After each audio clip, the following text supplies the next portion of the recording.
Every 3 years or so, we do release a new year round. Okay. Graffiti High was the first one to like hit. Like it hasn't hit that hard before in a great way. Yeah. So it's a softer version, like it's softer in bitterness, a little lower in alcohol than Perpetual. We wanted a beer that was like really interesting and hoppy, but wouldn't compete. I love bitter beer. Like it just livens your palate and gets you ready for the next beer. And that has like there's a hop in there called Bravo and Mount Hood. So Bravo's like super orange and Mount Hood's kind of spicy. It's like an old world, almost like a noble hop. Yeah. So like there's completely different personalities to both beers, so they can exist in the same place on tap, really, and appeal to two completely different people. Graffiti's like really doing well for us. That's our number 2 now.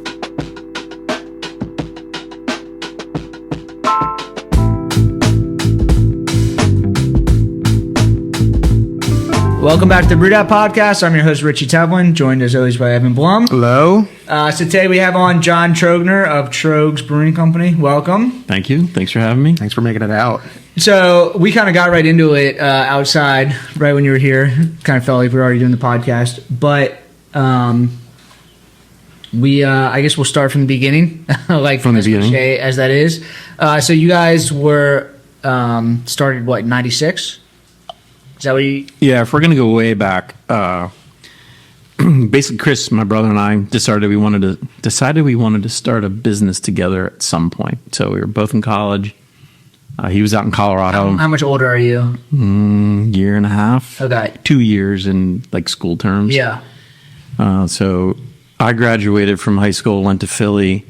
When he graduated, he went out to Colorado. So in Colorado, he saw some brew pubs popping up and started to start home brewing. Until they figured out he was 18 and stopped selling him ingredients. But that's kind of like, this was in the 90s. So this is before the internet. This is before people could actually see what other breweries were doing or really know anything about brewing, which is kind of wild. So being out in Colorado, he was really inspired by a lot of the new breweries that were popping up and making. Which ones were out there? Oh boy, he was in Boulder, so that would have been Boulder Brewing Company. That would have been New Belgium. Yes, Okay. New Belgium was in Fort Collins, so Fort Collins up the road. They were still. They were rocking and rolling. They were crushing it. They were kind of like the biggest one. Fat Tire was everywhere. So he'd come back from college, and we'd sit down at the Thanksgiving table or Christmas table, and he'd be talking about these breweries that he saw out west. And I was like, we've always wanted to make stuff. Like we grew up in a family that when we traveled, we'd go and see how things were made. It didn't matter what it was. We'd see how furniture was made or how soda was made or like wherever we went, we just checked it out. So we always talked about starting a company of some kind. We just weren't quite sure what it was going to be. He was inspired by beer. I was happened to be working above Dock Street Brewing Company. So, and I didn't know what craft beer was, or back then it wasn't craft beer, it was just beer. It still is just beer, but that's a whole other subject. So I'd go down after work, I'd try these beers that I had no idea what they were, but I was like, wow, this is wild. Go back home for the holidays, and we just started talking about like making something. We were like, I think beer could be it. I couldn't homebrew really where I was. I did go to Home Sweet Homebrew in downtown Philly. Yeah. Picked up the Joy of Homebrewing from Charlie Papazian. Yeah. And just kind of dreamed about what I could brew. And then he was out in Colorado brewing. So when I graduated, I moved out to Colorado, rolled in. I had a finance degree, so no one would hire me. I interviewed all over. Avery wouldn't hire me. New Belgium, like all these breweries wouldn't hire me. You went out there to brew. I went out there because, I went out there to learn how to ultimately start a brewery. Okay. Like when I came out, Chris and I had a mission to start a brewery. We didn't know who was going to do what at that point. So he was trying to get a job at a brewery. I was as well. He was still in college. I wasn't, but I was a finance major. So like these things didn't click with local breweries. I just happened to walk into one on a day. I literally rolled up on a Harley, like walked in, East Coast guy, and wanted to ask for a job. And at first they were like, who, what? And then in the back, one of the hoses on the bottling line came off and sprayed all over what happened to be also the prep kitchen for the kitchen, and they needed to open up on the kitchen side. So like they're like, if you can help right now clean this up, you've got a job. Chris was just in 2 weeks earlier. He hates when I say this, but 2 weeks earlier, and he didn't get the job. So it was pretty cool. And so I just dove in head first. It was an amazing environment. Lots of really creative brewers at that brewery. And these weren't the days like... What brewery was it? That was called the Oasis Brewing Company. Okay. And they were the days that like you would read Michael Jackson's book about different beers, but no one had them. Like you couldn't go and get the beer. You just kind of imagined what they were. And then we'd try to brew it. And you sit in a room with a bunch of brewers, kind of like we do now, but a little different. Sit in a room with a bunch of brewers and just like, how can you make this Belgian triple? And you can't find like those recipes on the internet, probably. There was an internet, but there really wasn't an internet back then. So like you were literally reading books, or if you were lucky enough, you'd travel. But I wasn't going to Europe at that point. So he just started messing around with recipes and doing some stuff we thought was good, and kind of fed off of each other. And it was a really great learning environment. In 6 months, I went from never brewing a batch of beer before to managing that brewery. Wow. Yeah.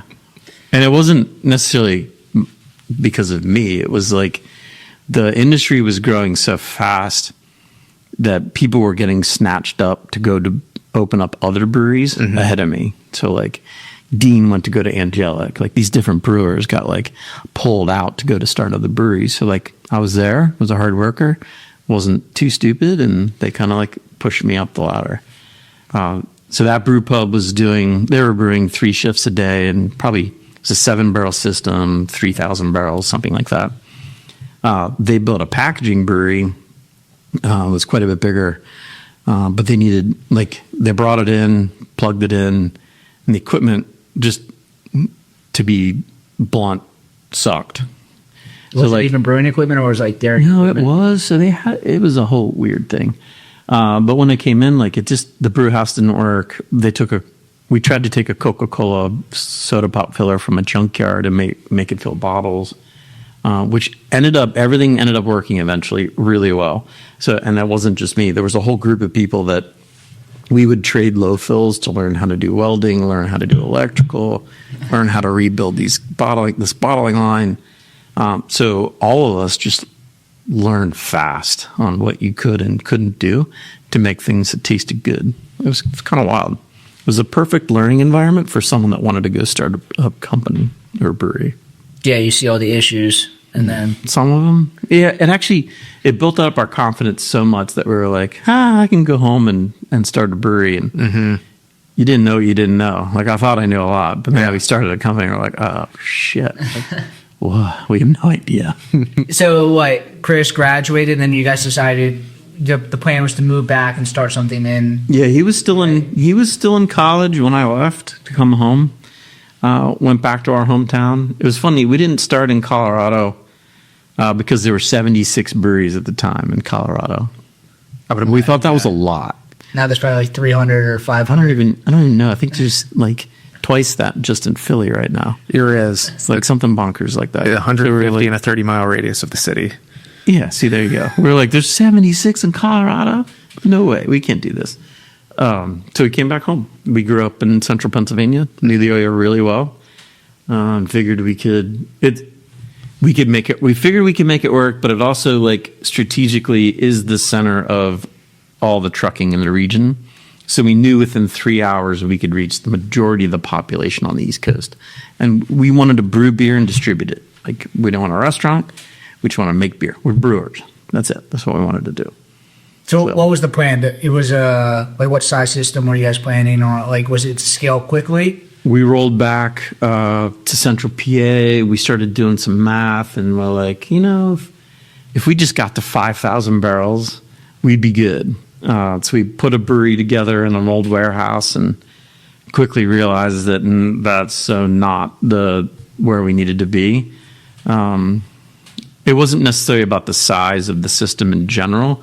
We wanted to get to the point where we could be super creative and do the stuff we wanted to do and withstands the winds of business in general. We just wanted a sustainable business that we could survive at and do the stuff we wanted to do. And that goalposts kept moving. Like we thought if we just got to whatever size it was, it would be fine. And then it just kept moving and moving. It'll be chill once you get to 10,000. Yeah, eventually it'll be chill, I hope. So, like, what was your kind of growth at that point? Also, what beers were you brewing? Was it you guys were brewing everything? Yeah. All different styles, like exploring like brown ales and wheat ales and everything? So we started out with a pale ale, like real basic, inspired by Sierra Nevada. And then for some reason, I don't know why, we did a nut brown ale and an ESB. And the ESB, some people know, stands for extra special bitter. And the people that didn't know that back then, it was the same time that bitter beer face commercials came out. I don't know if anyone remembers the bitter beer face. That hurts my soul. So there was a whole ad campaign about bitter beer face. So we were trying to sell a beer called Extra Special Bitter at the same time on a national ads would come out for bitter beer face. And what is that? Was that like Anheuser-Busch was basically saying like, don't drink this bitter craft beer? Keystone, basic. I don't remember. But it was an anti-craft beer ad. Oh, they don't care about craft beer. No, it was about their competitors. They're saying the other yellow fizzy beer was more bitter than their yellow fizzy beer. It was more about imports because imports had a hair more hop.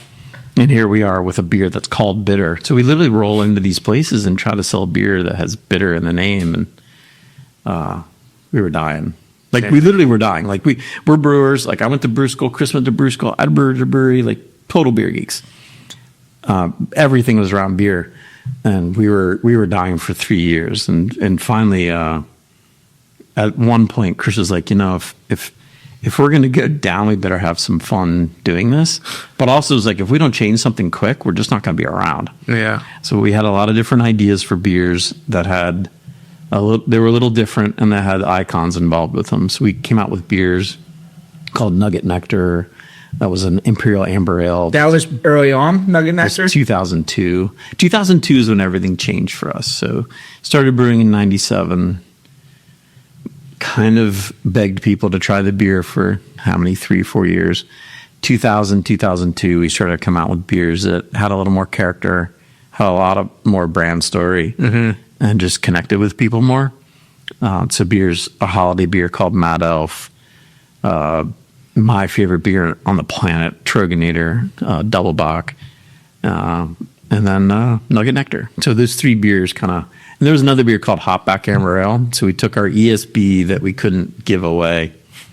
We wanted more hop aroma. So Chris convinced me to build a hopback. So I built a hopback in the brew house, and you add whole flower hops, you run hot wort through it. You have a beer with a little more aromatics than, not like a dry hop beer now, but that went from our least selling beer to our most selling beer like overnight. So like, is that mind blowing? Like, just, sure. Just like, what the fuck? What was the hops that you were using back then? It was whole flower for everything? So that would have been, no, just for the hopback. Okay. No, whole flowers, we weren't set up to do that in the kettle. I made some pretty huge mistakes when I designed the first brewery. I had a 20-barrel brew kettle with a direct fire system. So like you can imagine this million BTU burner like blazing on the bottom of this kettle, just charring the fuck out of the wort. Like I'd have to get in on a regular basis and grind out the char that was in the kettle. We tried to brew a Pilsner once, and it was smoky. Like I hate smoked liquid. Like I hate it. I don't like it either. I mean, Nugget Nectar is like very caramelly. Is that? It is. Yeah. Not smoky though. It's not smoky, but did it kind of come from the direct fire? No, none. So all the beers that we had post 2000 were on a new brew house. So like our first brew house, I think we did pretty good with the pale ale. Nut brown, it feeds perfectly into that. Yeah. ESB, it's fine and has a lot of the caramel character. And then at some point, I realized like we were burning a hole in the bottom of the kettle with the burner. Yeah. Jet engine. Like for real. So I went off trying to figure out how to engineer something different. And ended up, and boy, this is a long story that I'm not going to go into because we only have a little bit of time. Ended up talking to a company that was custom designing a boil system for me for a minute and then just convinced me to roll into. They have an automated mash kettle and brew kettle. Braucon is very common manufacturer now, but we were actually the first system that they built as a new company, which I didn't realize. Like Cool. when I was talking to these different guys, like trying to design this new boiling system at a trade show, which is kind of wild. Ended up meeting this dude, Marcus, a German guy who had showed me pictures of a bunch of stuff he had built. Turns out it was for a different company. I didn't know that at the time. Ended up talking to him, got on with him really well. Really brilliant brewing mind, and signed with them. And they built they took our old system and kind of transformed it into something that eventually took us to almost 40,000 barrels. So we added a couple Still 20-barrel system? 20-barrel system. So you guys are brewing like probably nonstop. We were in the beginning. Like in the beginning, it was like once a week. But to get to 40,000 barrels on that. Oh, yeah. Like if I have equipment, I want it on all the time. Yeah. I never want to turn it off. Yeah. So, yeah, 40,000 barrels, that was like 24 hours a day, 6 days. That's why I had like the flagship system for them, right? It was kind of a Frankenstein's, actually. Because like they built the match kettle and the brew kettle, but we had the old brew kettle, which we used as a wort receiver, and the old ladder ton, which is a train wreck. So like, yes, we had the Ferrari, or the Porsche, I should say, of mash kettles and brew kettles, but the rest was it worked. It was great. It got us to where we needed to be for a little while. I think we made really great beer on it. It did have some kind of drawbacks, but it is where we learned that engineering in brew systems really does matter. Like it really does play into your flavor, your consistency, and that kind of became part of our like core value, is being as consistent as possible. Yeah, I think for everything there's terroir and like everything, like, but I think that the terroir for breweries obviously comes from like our wineries, but I think there's a unique terroir for beer that comes from the system. If that makes sense. I mean, terroir doesn't make is not the right word, but like every system is so much different. That's why like it kind of is. Recipes like aren't even really protected, because it's like try to brew this beer on your system. It's like it's so totally different from everything that you brew on. I have a lot of different brewery friends, and I send them our recipes all the time. It's not the same. This is not. It doesn't matter if Brad brews it on his system. It's not going to be the same. It'll be good, but it'll be a little bit different. Yeah. No, I was having a conversation. We just had Brian on pretty recently, and it goes back to like even the hop conversation. We were talking about like how when you go to Yakima and you're picking the different hops, even the different locations and where you're picking it have different flavors and profiles. And it taught me a little bit about like that's where the consistency in the brewing comes on. And like the beer is different every year, but you have to brew the recipe the same almost.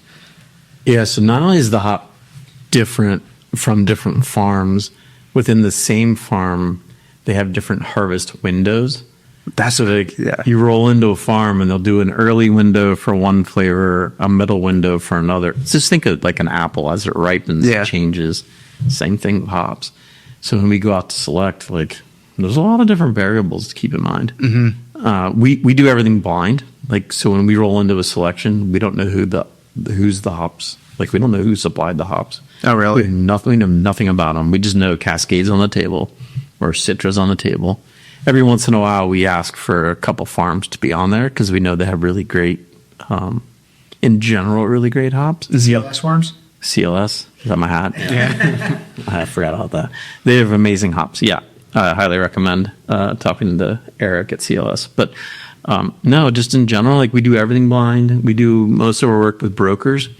And that way, we have the full gamut of offerings in front of us. Yeah. And then after we select, we get to know the farms that we tend to pick from the same farms all the time, not knowing that we're on the table, but that's kind of wild how like everyone has their signature, let's say, flavor or aroma. That's cool. It's like affirming that like, it does make a difference and it is consistent. Yeah. If you're just doing a blind tasting or smelling. It is. And then when we go out to select, like we're selecting Citra for perpetual. Yeah. So like we don't want necessarily something that's the most amazing Citra on the table, which sounds weird. We want the Citra that's as close as possible. Right Citra. Our Citra for perpetual. Mm-hmm. So it's, grapefruit rind and passion fruit. And if there's not enough passion fruit, we ask them to bring out more passion fruit. It's the harvest window, and it's also the farm. That's what was so. I mean, you've seen kind of craft beer come up. Right now, it's like the hop selection. People go out there, and it's like this great experience. What was like? Were hop farms and brokers, were they as connected? I imagine that like the hop industry has changed a lot since you opened as well. We weren't allowed to go out the hop selection. Like Nobody, or just because you were too you had small? to be a certain. We were too small. Okay. You had to be a certain size and larger to go out. But we had a couple friends. So we had the beer called, like I mentioned, Nugget Nectar. Yeah. And the signature hop in that is Simcoe, which we don't really talk about much. But Simcoe has a pretty wide range of flavors and aromas. The one I like is basically mango and creamsicle. If you let it ripen further, it turns into like cat pee. OG. Yeah. Well, OG's even further than that. You get into onion garlic. That's you let the cat pee turn even worse. So like, and a lot of people call it dank. So like, dank is very commonly talked about, and they all have their place. It's just I don't really like cat pee. Like when I was in college, my roommate had a cat that we called Satan, and I just like he had cat peed everywhere. Like I just don't. That's like an extra turn off. Like, yeah. There's a memory there. Like no cat pee in our beer, please. So pretty good. Ended up being a good friend of ours. Just started bringing hops to us. He was a hop supplier, and he brought them out. He's like, you should try these different Simcoe. Like to us, we didn't know selection was a thing. Like Simcoe was a thing you bought off of a list of hops, and it didn't click for a while. There's lots of farms. There's lots of different variations of. And I'm sorry, where are you even buying hops from? Because when I go out and buy hops, it's like I log into Yakima Chief or something like that, and I just spot buy. Yeah. Back in there probably wasn't internet. Are you literally calling somebody on the phone, or like how do you even get hops? I'd call Ralph from Hop Union. Ralph, hey. And they send you what, a magazine of it, or like he's just like sending you? Yeah, you get literally mailed a list of what the hop varieties are, and you pick from a list. And there aren't like descriptions, like you don't go on the internet and like see any of that. You don't talk about experimentals. Like it was a while ago. So we met Citra as a hop in 2002, which is like the biggest hop there is now. But when they brought it to us, like they rolled out with Citra, and we were like rubbing the hop and smelling it. And they're like, "Can you picture putting this in any beer?" And we're like, "Hell no! Like this is bonkers." Did it have a name? Was it called Citra at that point? It was called Citra, and we were like, "This is too much citrus. Like too much grapefruit. We can never put this in a beer." Now it's like, well, it's the biggest hop we buy, but just times change. Mm-hmm. Yeah, it's kind of wild. What was Central PA like when you started? Like, were you the only brewery really like playing around then? I mean, Yuengling was around. Well, they're north, right? But is it Bullfrog Breweries out there? So that was up in Williamsport. We had a brewery in Carlisle. We had a brewery in York, and actually in Harrisburg, Appalachian Brewing Company opened up. So, and then at the same time, we were all kind of the same time. Like when I say we all, Yards, Victory, Sly Fox. Class of '96. We were 97, so But they opened the door for us. Yeah, and we threw it open. But it was great. Like it was the time when a lot of really great breweries opened at the same time, but doing slightly different things. Yep, which is perfect. Like so, then that's when beer festivals were born at the same time. Like that wasn't a thing until then. Mm-hmm. So we'd go on the weekend, we'd hang out and talk to people and kind of beg them to try the beer. And it wasn't just us; it was. Dogfish Head always had the longest line. Sam is awesome, and people would like line up to talk to him, get autographs. Then we had the Victory dudes, Yards. Like it was a pretty special time actually, because like now people are used to talking to breweries. That wasn't a thing back then. Like that was brand new for anyone that showed up. I don't know how much we want to get into this, but I've heard back in the day, like you're going to bars and to sell beer, like you're telling them like, hey, listen, you should have these craft beers on. They're good for you. You can get a higher margin on them. People do like them. And that has gone away in recent years. People know what craft beer is, but I've found more bars I go into, I'm like walking in and I'm having to try to convince them like, no, you should have craft beer on. It's almost like it's starting to swing back the other way. And it's like the conversation has not gone from like, you should have my craft beer on versus their craft beer. But it feels like it's coming back into this, I'm trying to convince people to drink craft beer.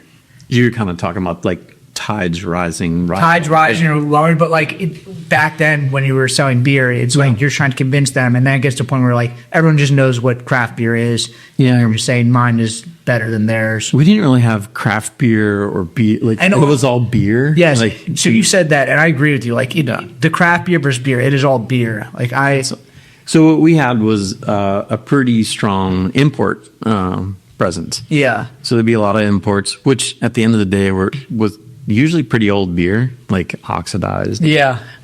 It was different. Sure, it was different than the yellow fizzy beer that was on tap, but not different for a great reason. So we'd roll in, and not just us. Like we'd help push like Stouts Brewing Company, or we mentioned Victory multiple times. We'd try to get other breweries on tap. Usually it was saying, hey, we brew this locally. You know, local brewers, small business, help us out, basically, and get on tap with something that had a little more flavor than it was fresh. Like you could tell the difference between fresh beer and old beer. Yeah. Even the people that didn't know what craft beer was, if you taste wet cardboard and you taste bright hops, like there's a big difference. Yeah. And the local beers all were fresh. So we would not just go in to sell ours. We would try to push everyone's up. And our goal was to take over as many of the taps with local beer as possible. And we all brewed different things. So when we went in and sold, pale ale, we'd be pushing Hop Devil, basically, like stuff like that. Mm-hmm. Depends on the timing, but like you kind of get what I'm saying. Yeah, just pushing craft beer forwards. Mm-hmm. Yeah, we wanted it. At the end of the day, we wanted like Pennsylvania beer to be Pennsylvania beer. Like, yep. We didn't sell outside of Pennsylvania for a while, so we didn't sell out of central Pennsylvania for a long time. Philadelphia took us almost 5 years to get to, which now is our second. Now it's our second biggest market. But yeah. So I guess you guys moved from Harrisburg to Hershey, 2010, 2011? I don't remember. It's all kind of a blur. Yes, we roll into Harrisburg. This building's like falling apart, but we cobble it together with duct tape and zip ties and get us to almost 40,000 barrels in about 15 years in. 15 years in, we were like trying to figure out where to go next.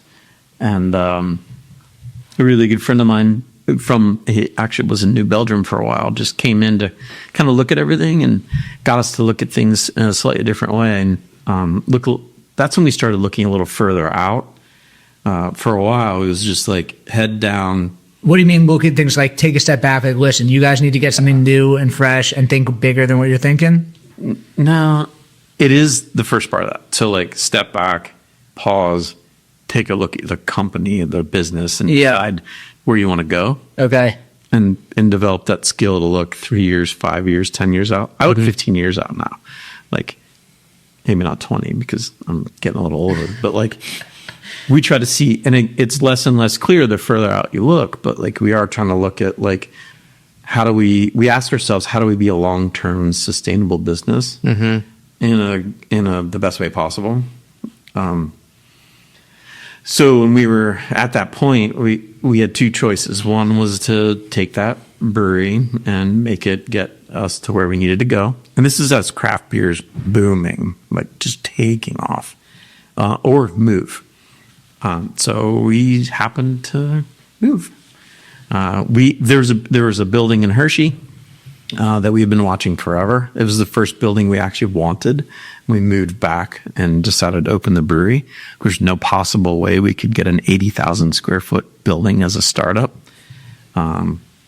So it happened to be available when we were ready to move. Just a coincidence, basically. Yeah, it's cool. So we came up with this plan to put a 100-barrel system in an 80,000 square foot building. Like, this plan is no business happening. Like, we did not have the funds. There's no reason this thing worked. And we just did it. Like, we just, like, fuck it. And dove right in, this naive as shit. Like, just thought we could pull it off. and dove in head first. It happened to be when the industry was like gazelling. So we're like, all right, we kind of rode the wave. We got super lucky, took out way too much debt. And like literally, we order this equipment from Germany. It rolls in. Braucon again? Braucon equipment, like the wholesaler, like everything rolls in. And as the welders are coming in to put it in place, the head welder's looking at me and he goes, like, okay, John, where are my helpers? I was like, what do you mean? He pulls out the contract we have. And it turns out we were supposed to supply like 5 helpers to help build this thing. I was like, bro, we're out of money. But I can do it. So I ended up working it with a friend of mine who was a high school teacher who had off for the summer. So he came in and we ended up like, we were literally the dudes that were, bringing the pipes in, rigging the tanks, like helping them, like I learned how to weld. Like we did as much as we possibly could to help the real craftsmen. Like I wasn't a craftsman like by any means, but like they were just telling us what to do. So like, it was probably like 18-hour days for 6 months. Like it was kind of wild. Wow. The best learning experience ever. I never want to do it again. This episode of the Brewdat podcast is brought to you by Zilka & Co., your trusted regional brewing supply partner. Family owned for over 100 years of business, Zilka Brewing Supply has recently partnered with Breweries to bring you your favorite raw materials at a great price with $5 flat rate shipping. No pallet or liftgate charges thanks to their own fleet of regularly maintained trucks. With locations in Allentown and Hunker and a technical brewer on staff, they provide the expertise and service your brewery deserves. Reach out to Brad Adelson in the show notes and let him know Brewdat sent you. Hey, brewery or small business owner, are you tired of navigating complex brewery accounting and taxes on your own? Staying up late working on financials and getting your finances in order after a whole workday? At the Beer Accountant, they understand the unique financial challenges of the craft brewing industry. They're a CPA dedicated to helping breweries like yours thrive, with services ranging from qualified bookkeeping, business tax prep, to strategic financial planning. Stop wasting time on spreadsheets and focus on what you do best: making great beer and running a small business, servicing over 50 breweries in 4 states. So if you own a brewery or small business, stop overpaying for reactive support and start being proactive with the Beer Accountant. Don't brew that IPA without this CPA. Visit beeraccountant.com to learn how their specialized expertise can help your brewery grow, profit, and succeed. So I've been to the brewery now in the last I went there I think 2 or 3 years ago. Yeah. How is it different now from when you guys first opened? I know you guys put on the massive packaging. So every 3 to 4 years we do a project. Okay. Or we have done a project. Yeah. So we build it. Well, the brew house is original. The first cellar is original. Everything else has changed over the years. So we kind of like build it in a modular way. And you guys had the tap room? Yeah. We didn't originally want a tap room. I will say that. Like we thought we could just open a bar and invite people in to try the beer. And that was it. And we'd be done with it. And we didn't want a restaurant. Like we were like, we're brewers. We just like come drink the beer. Being in Hershey, like 10 million people come to Hershey a year on vacation. Like to do whatever, sports events, go to the park, like whatever it may be. Like we have the antique auto show right now. So like I remember being on the brew deck brewing like on a Friday night and looking. This is like the first night we're open in the tasting room. I think we were brewing Tröegs at the time, and I looked down and like the tap room's packed. This isn't a small tap room. This is like It's a crazy tap. it's like 400 seat tap room. Yeah. Like we wanted to design it in a way. It felt like I was inviting people to my garage for my homebrew. But it just happened to be a 100-barrel system with a bar underneath it. Like, and you know, so it's scale-wise, you're like sitting underneath this huge brew house. It's like, this is awesome. And that's the experience we wanted. Like, come just check out what we do. Like, Yeah. see behind the curtain and be a part of it. Like, feel it. Like, hear it, feel it, smell it. But I remember looking down at a husband and wife, Larry and Babette are sitting there with their kids, like little Bobby and Frankie are running around. And Dad has had his second Tröegs, which is 8%. And I see him stand up, and he's like all wobbly. I was like, oh, shit. we need food now. Chris was saying the same thing the whole time. He's like, we have to have food. Like, so we really kind of struggled with that for a minute. But we love food. We love food and beer. And he worked in a restaurant for a while. So in seeing how that restaurant kind of came together, that's why I ended up originally not doing a restaurant. He was like, I don't want to do this. Well, so after he didn't get a job at the brewery. We can go all over the place here, but like he ends up working at an Italian restaurant, running a pizza oven for a while, and like hardcore Italian. And 2 weeks in, he's still in college. The owner came to him and gave him the checkbook and was like, I'm going back to Italy for the summer. Can you just write the checks? The head chef will make all the orders. You just like handle the books. I was like, oh, okay. So like it's kind of a wild like trial by fire. So like he saw the restaurant side, I saw the brewery side, and that's when we're like, we're brewers. Like we just want to make beer. We still say that all the time. We just want to make beer. So speaking of you and Chris, what is there like a split as far as like one person's kind of more production, one person's kind of more business sales? Like, yeah. Do you guys kind of both do everything? On a broad scope. He's the visionary, and I make it happen. Okay. And I jokingly say he does all the hard stuff. Sales, distribution, marketing, and HR is his bucket, and I do production. It's not really that way.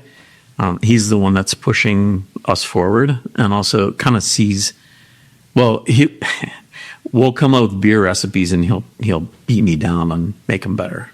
If that makes sense. He's like, really? Is this like... a little more of this, a little more of that. But we're both like massive beer geeks. Everything's for the beer, like beer forward. I don't know if that's a fair way to describe it, but now that it's out there, it's out there. When did the Scratch series happen? Was that kind of everything comes from the Scratch series? Everything now comes from scratch. We started doing single batches in Harrisburg, but the single batch was 20 barrels. And that's a lot of beer. Yeah, tell me about it. Right? I'm doing 60 barrels right now. That's just full send. That's a lot. So it doesn't really work well for research and development at all. When we moved to Hershey, the best thing we did actually was put in a 15-barrel system, which I know that's only 5 barrels less. But that helped us. We had a 100-barrel next to a 15. We could start doing some experimentals. It worked for us for a little while, but still it's 30 kegs at a time. Like that's a lot of beer. I mean, it just dumped a lot of shit. But more importantly, when we were developing recipes for the 15, for the scratch, because we knew we had to sell it, we were kind of playing it safe. So we just do nudges of recipes and not like learning a lot. So it wasn't too long ago, we put in a 2-barrel. Right before COVID, we put in a 2-barrel system, which now we just have a team dedicated to R&D and just roll out all sorts of recipes nonstop just for us to learn as brewers. So we won't necessarily try like final recipes, but we'll learn bits and pieces. Like we'll try new hops out, new techniques, or brew a 15 and then split it into 6 fermenters or 5 fermenters. So like you can try different yeasts, different combo. Like it was like the best learning experience ever. We're constantly trying to figure out like what's new and what's next, but more so trying to learn more as brewers, like what flavors go together. Is that fully internal, or can people also get that on the tap? Like every once in a while. Okay. Like we just put a dark IPA out, and that recipe will end up being a seasonal. Okay. Because the 2-barrel was so awesome, we were like, hell yeah, let's serve this. Yep. But we didn't think it would be. Like there was 3 that got dumped before that. So like the first 2 2 actually. We were like, nope, not ready. Like we're not brewing them to be finished recipes. Yeah. We're trying to learn components. And usually you pull in different components to come up with a 15-barrel. And that was something we served, but still that's not ready for prime time. You're constantly learning and constantly tweaking, and like I'm never satisfied really with anything other than Trogner. That's perfect. So speaking of Trogner and Mad Elf are extreme beers. You know, like did you guys brew that for the first time on the 20-barrel system? And we were like, let's just full send this thing like this. Yes. So the Mad Elf especially, let me back up. I have to say real quick, my best friend told me to say thank you for Mad Elf. Yes. On my car ride beforehand. Okay. Just to say thank you for him. A lot of our stuff. So we live by explore, discover, share. So if you look at Tröegs, a lot of people have mission statements and like visions and blah blah blah. I have a very short memory, so like 3 words is all I can kind of put together. So we explore all sorts of shit. When we discover stuff, we want to share it. So stepping way back, in 2000 or so, Chris rolls to Germany with a friend of ours, the same guy that helped me actually build the brewery. Yeah. That I was talking about. And he was U-railing through different places in Germany, just trying local beer. When we came back, I hadn't had these beers before, so he's describing to me like these different flavors he tried. So we came out with Sunshine Pils, one of our, like a classic Pilsner, a beer called Dreamweaver Wheat, which is a classic German Weiss beer, and Tröegenator. So Tröegenator. All at the same time? I mean, there's 3 iconic beers that you guys have. And they all came from him. Wow. He literally came back and just described them. And we brewed it, or I brewed it basically at that point. And they never hit the mark right off the gate or right out of the gate. So like we tried different recipes to come up with what they were, but that was him exploring different beers in different regions, coming back, and we kind of discovered the right recipe and then shared it out in general.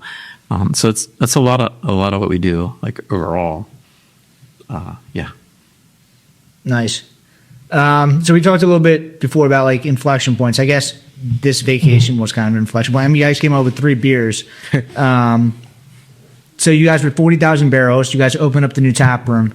And then what? It was just craft beer was growing so fast that it was just like consistent growth for the next like 10 years, kind of just growing just nonstop. What was your wholesale like at this point? Were you selling in multiple states? So we went from 2 states to 9. We actually didn't go that far out. When? In 2010, 2015? Oh, yeah, that probably would have been 15. Our focus was to sink our roots in our backyard as deep as possible. Yeah. And we always wanted to make sure that's what we were doing. Because we knew if we couldn't, survive in your backyard, like long term, like sustainable business, like it just wasn't going to be a thing. Yeah. We had a lot of like brewery friends that were expanding across the country, and doing really well at that time. Yeah. Just on fire, like, and you couldn't do anything wrong. Like if you did anything, like it just sold, like it just vaporized. We were never, and still aren't, like a hype brewery. So like that wasn't our experience at all. Like we had to work really hard to sell every single drop all the time. So like when other breweries are like opening a brewery on the East Coast, they're from the West Coast. Like it wasn't us.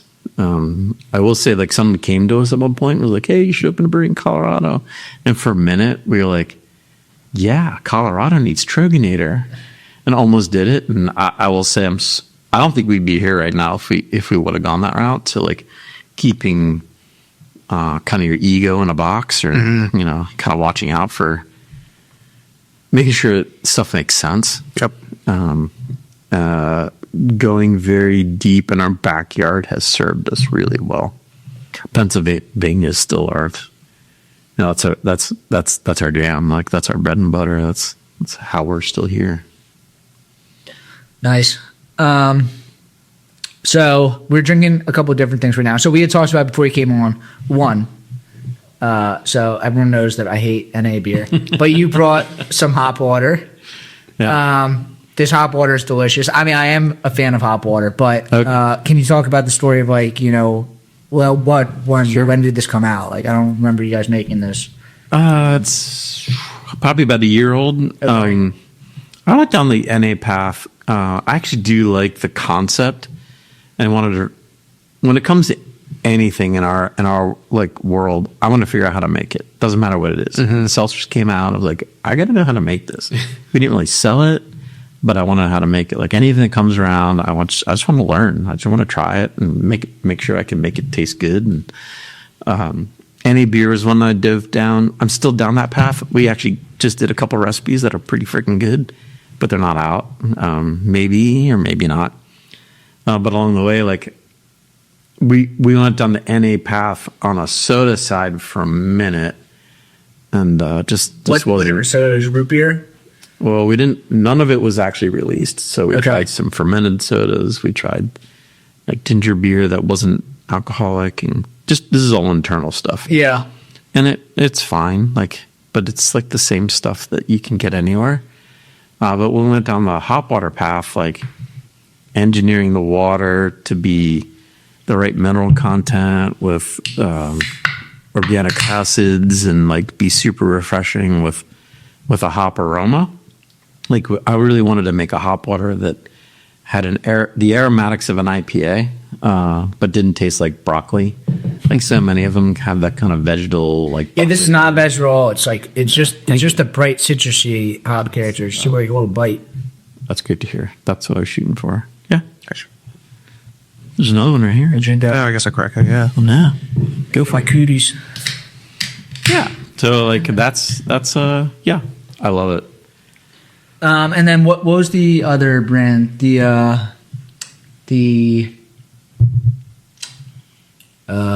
What is it? The liquor brand. Oh, Can we talk about that?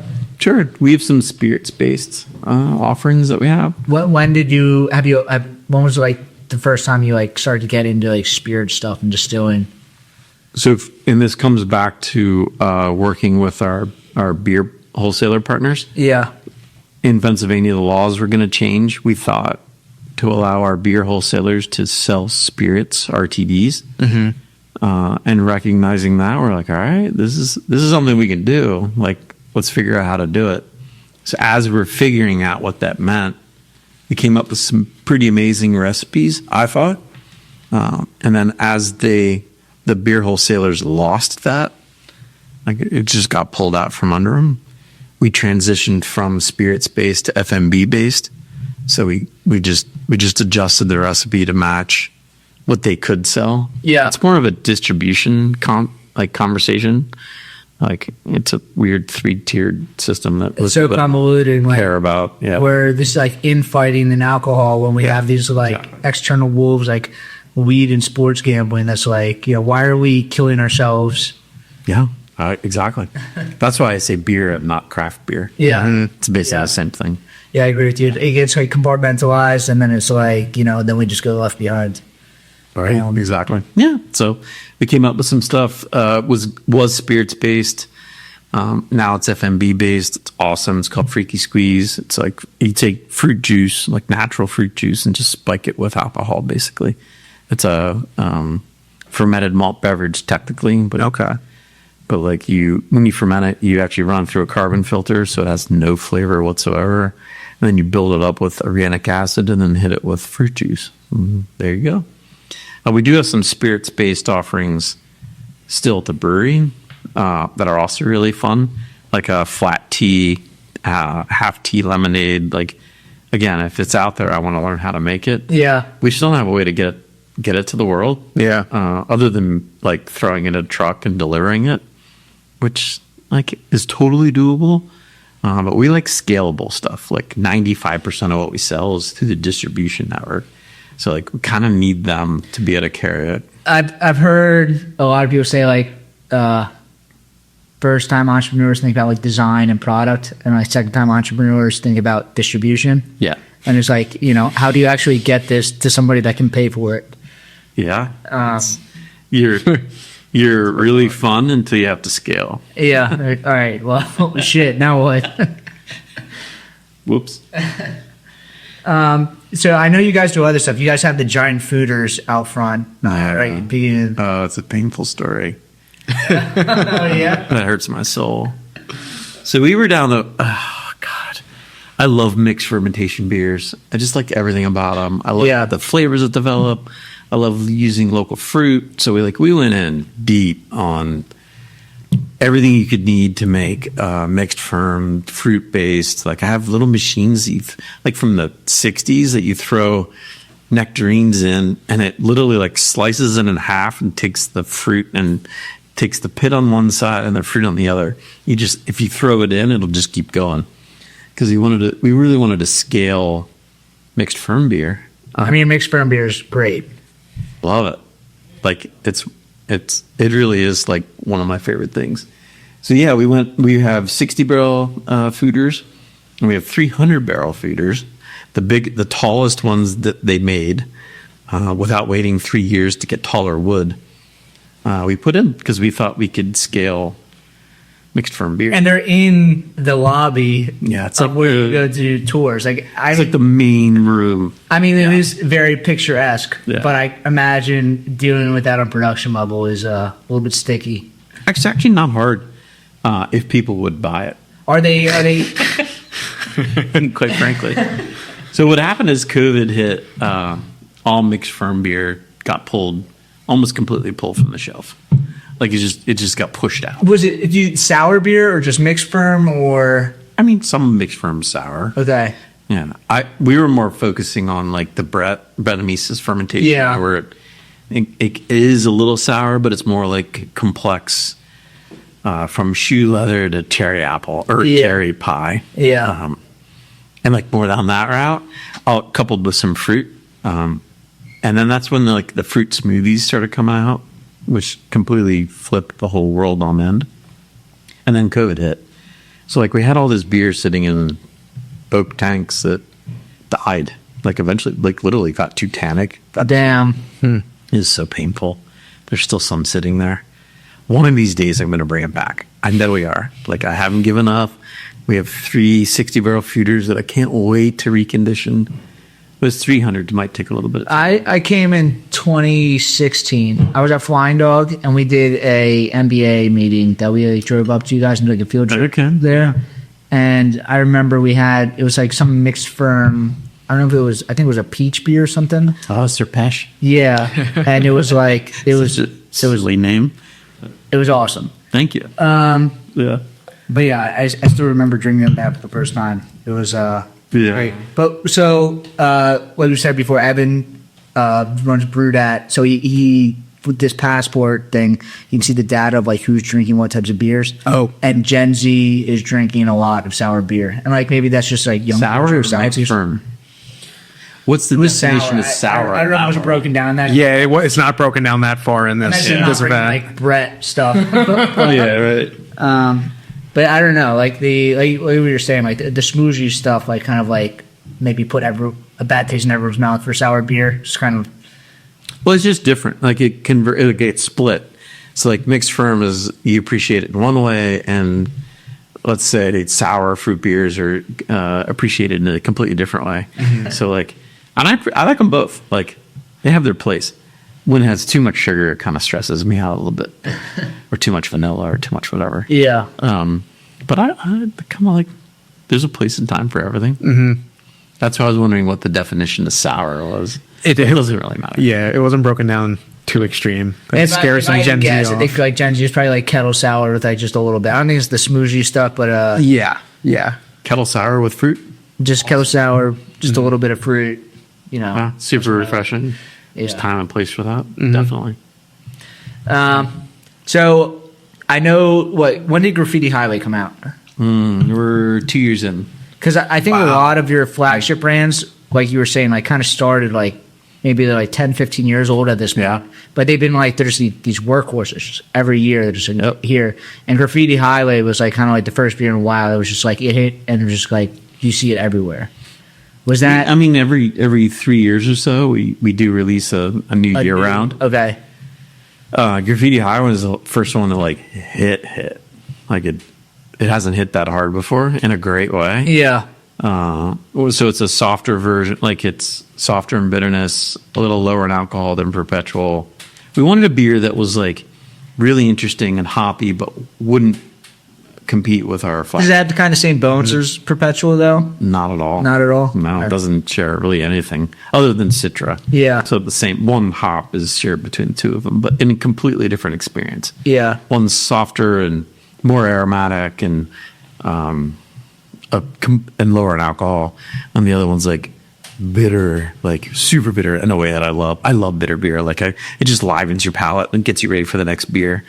And that has like there's a hop in there called Bravo and Mount Hood. So Bravo's like super orange and Mount Hood's kind of spicy. It's like an old world, almost like a noble hop. Yeah. So like there's completely different personalities to both beers.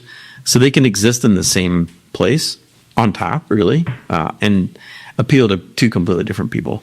Graffiti's like really doing well for us. That's our number 2 now. Wow. Which is kind of wild. Yeah, like I don't know, 100,000 barrel or 100,000 CEs. Like I see the graffiti highlight. It's in a lot of different packaging types too. Like some of your beers, I only see them like the what's it called? I'm sorry, I'm terrible with names. Remember things. What's the Nugget Nectar? I only see Nugget Nectar in bottles, really. But so yeah.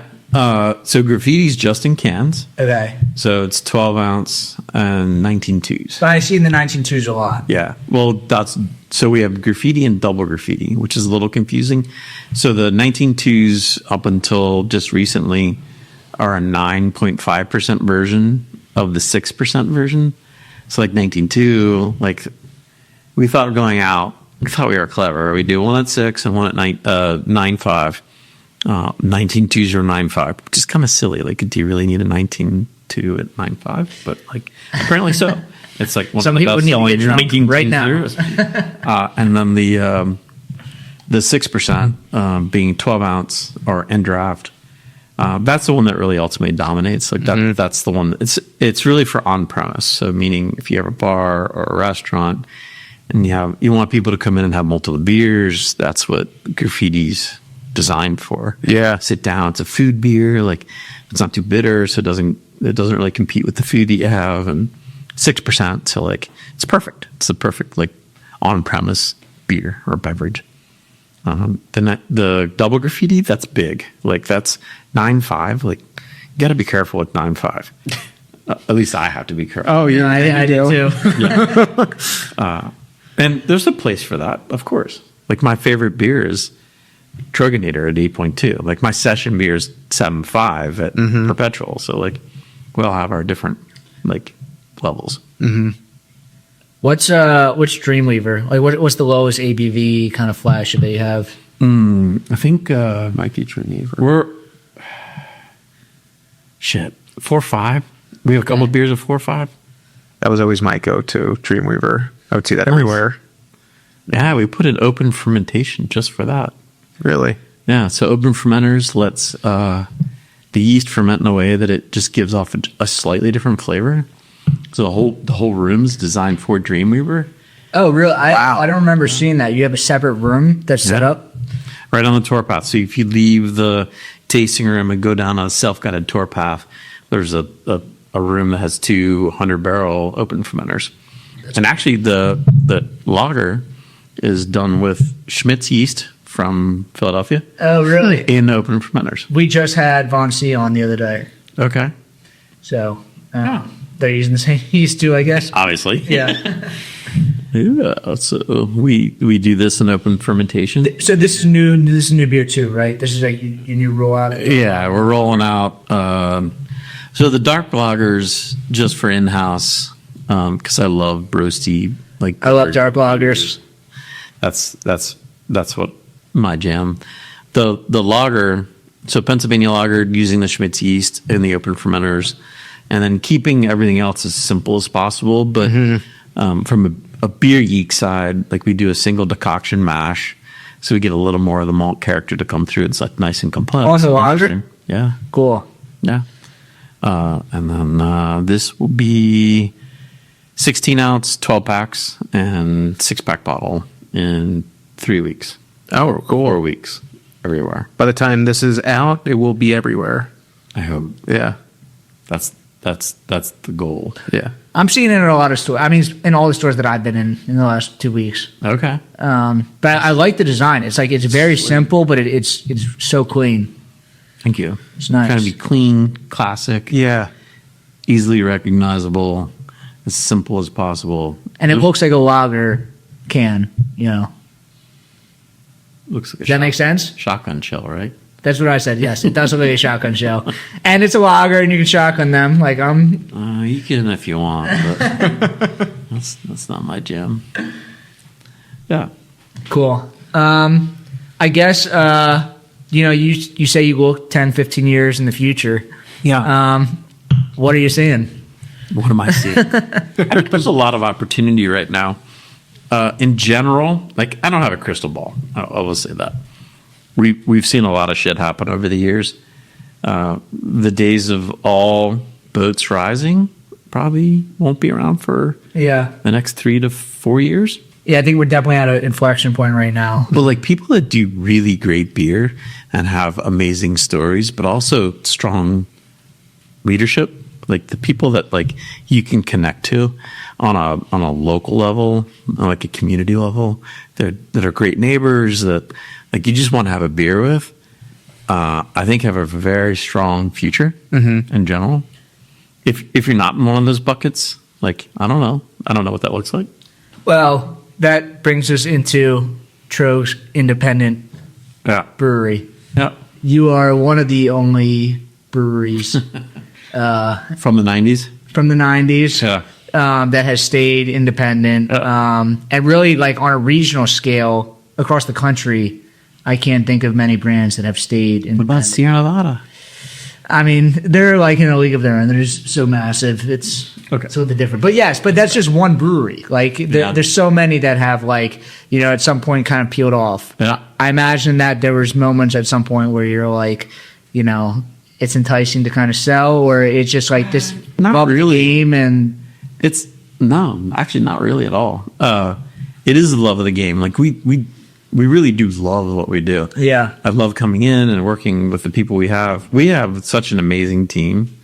And I don't just say that. Like along the way we figured out, hire people better and smarter than I am and Chris, and then kind of peel off what we don't like to them because they can do it better than we can, and invest in the best equipment we can possibly invest in because engineering matters. And that's I say that because I geek out on engineering. And I finally feel like in the last 3 years or so, like we're just getting our stride. Like we're just kind of starting to get it not figured out, but like it's a marathon, not a sprint. And you're starting to get that feeling that you thought you would have at 5,000 barrels. No, you're not wrong. Yeah, for real. Like we're like, okay, I get it. I can kind of see what we're doing. Let's have some fun now. Like you got to be smart. You can't be a douchebag. Like, you got to be kind of good, like really good, like on your game. I'm like, all right, this is awesome. Like we're having fun and we love what we do. Like I can't imagine whatever a sellout would go through. Like I know a lot of guys that have done it and they do it for whatever reason they do it. Some love it and they're on an island somewhere, and some hate it. It's not what we do. Like it's not our jam. Like when a lot of the sellouts started happening, we changed our logo to have independent, like a major part. I remember it was a complete brand change. And I think the brand, a lot of people fumble brand changes. There's a local brand that we riff on all the time. They just changed their brand and it's terrible. But like you guys, like one of the... I want to know who that is now. We'll talk after. Okay. Yeah, I'm going to say it is, but it's, I don't want to just like throw them under the bus. No, I got it. But like, I thought your brand refresh was like much better. Where I feel like a lot of craft breweries try to do brand refresh and like it does not seem, like crafty. It feels like they just paid like a brand agency and it's just like they totally missed the mark. But I thought yours was like very much you guys, and it like felt like this is what the brand kind of not should have been, but like it is what it should have been. It totally is what it should have been. Yeah. I don't know. This shit's hard. Like it's not easy to figure all this out. We're just brewers. We just want to make beer. Do you or Chris have like like vision like that, like design vision or? I mean, Chris probably does. I don't. I'm learning slowly. I guess half the battle is like realizing that you don't have it. There's probably a lot of people out there that like this brewery that we were talking about probably thinks that they have it, but yeah, God, I don't know. Design is rough. I just don't have an eye for it. I know it. I think I know it tastes good usually, but like how it looks, like when it comes down to beer names, like I'm not the guy to ask for beer names. Like the beer names I come up with are like always made fun of the most. Deer Flying Mouflon, Like, what the hell's a flying mouflon? You probably even heard of it because it's gone so long. Yeah, like it's silly things. And yeah, I'm really bad at that side of it. Yeah, everybody's got their strengths. You got to know what you're strong at and what you're not strong at. Totally. And I mean, I'm sure we're learning that right now too. Yeah. On our own sides of things. So yeah. Cool. So how many interviews in are you guys? This is 80, probably 75, 80. Yeah. 80. Yeah. Wow. We just hit our 2-year mark for the most part. It started in 2025. We started doing one episode a week. Before that, it was like once every 2 weeks. Okay. I like it that it was consistent. And I'm so busy right now that this is my social time. I'm going to drink with people. So it's like... Where do you want it to be? Like in 2 years or 3 years? Where should it be? I like the fact that it comes out every single week. We are growing. It is nice to see that like we're growing consistently. It's like every once in a while, like I'm sure your episode will be like a giant spike. We've had like random guests on. We're like, I didn't know that this many people love this guy. Yeah. Or this girl, but like we have random spikes that are like kind of out of the ordinary, and we have other spikes that are negative spikes. Where we're like we've hit it, we're gonna be famous, and it's like nobody watches that. It's like it's kind of interesting to see the behind the scenes of what people are interested in. Do you have a mission for the podcast? I think the mission for the podcast kind of just tails back to the mission that we have for Brewdat as far as like getting things online, bringing craft online. And I think Richie's part of that because he's able to really bring in the full brewing side to it. That's something we didn't have from our end of things. Yeah. I liked what you said before about like craft beer was kind of missing a voice. And like I kind of do feel that like, you know, there was a lot of brewing publications that are like just slowly dying off. Like there's a lot of festivals or other things that are just like kind of losing their luster.